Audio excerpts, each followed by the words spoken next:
Prime Minister Gordon Brown has told the House of Commons that he's pulling more troops out of Iraq next spring. We plan from next spring to reduce force numbers in southern Iraq to a figure of 2,500. The first stage begins now, with the Iraqis already assuming security responsibility.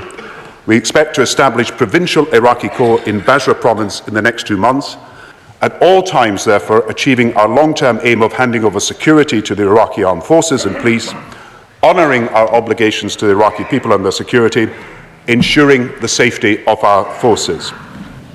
5,500 British troops are deployed right now in southern Iraq.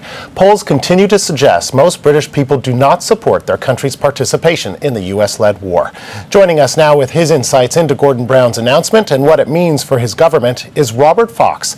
He's a Senior Associate Fellow for the Centre of Defence Studies at King's College in London. So, Mr. Fox, Prime Minister Brown is announcing he'll withdraw nearly half the British troops in Iraq starting next spring, but he rejected a call to set a timetable to withdraw all British troops. Why is that? There's quite some interesting background to this. It's actually down below 5,500, and Gordon Brown has a terrific habit for double announcements. He did it when he was Chancellor in his budgets.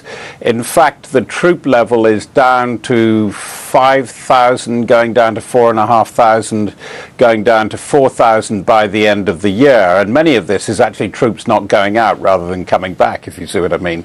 In the normal rotation, it's just that troops won't go out this month. Again, the 2,500 in April, which is the level that he said that British forces will come down to, contains a hidden number because 500 will be in the region for logistics. It's an open secret, they'll be in Kuwait. But actually there is something rather more interesting about the April deadline or the April milestone, because that's the point at which officials in Whitehall have been briefing this afternoon that they will take a decision on the final destiny and the final destination of British troops in Iraq. And the strong hint is that the military advisors and commanders and the diplomats want them all out, bar a few hundred, by the end of next year. And what about British troops in Afghanistan? Is this scale back in Iraq part of a larger trend?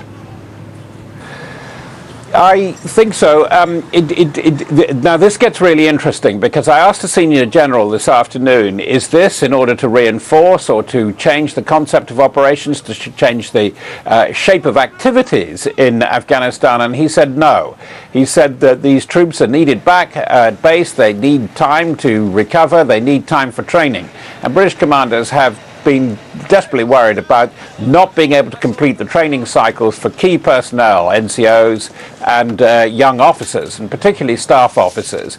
The fact is that the target for spending on defence that Gordon Brown set last July is not suitable, it's not adequate for the tasks and the equipment programs to which the British forces are committed. So Afghanistan is a big question mark, and I know it must be for the Canadians, and I think a decision point is going to be forced on Brown much earlier than he expected, and in some ways this has happened in Iraq. It's going to be forced on him because it seems to me to be quite clear now that the American government is keen on aerial crop spraying of poppy, and that's going to make life very tough for any international forces in the whole of southern Afghanistan.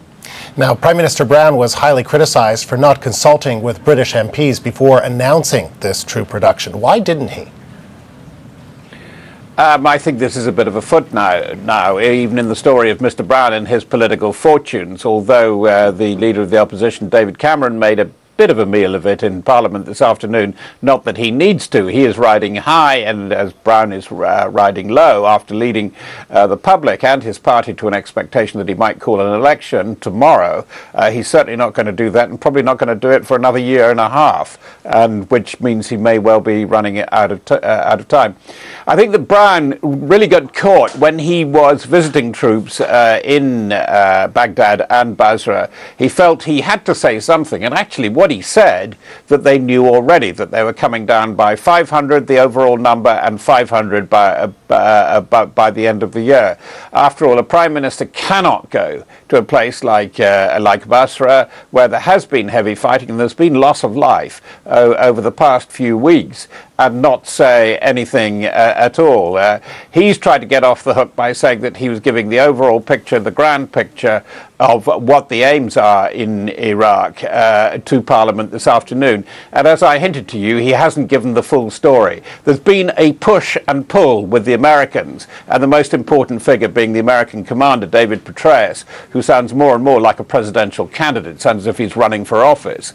But the problem is that actually there is a fundamentally different approach between the British and the Americans in their approach to future political settlement. I say settlement rather than stability, and how you resolve matters in southern Iraq. And it's simply this: the Americans still are heavily kinetic. They want to use force against every enemy, real and perceived, in the region, and they see the hand of Iran behind perhaps too much of it at the moment. The British feel that they have really learnt a lesson from counterinsurgency, particularly in Northern Ireland. You've got to get the guys, even who are shooting at you, into the political arena. You've got to get them talking. And I understand there has been some quiet success, although the Brits don't want to talk about it too much, in getting the leaders of the big militias into some sort of conversation with the Brits on one side, but getting to some serious political settlement for themselves. And it's obvious they're going to do it because they have the biggest prize of all, the biggest and richest oil field in the whole of Iraq,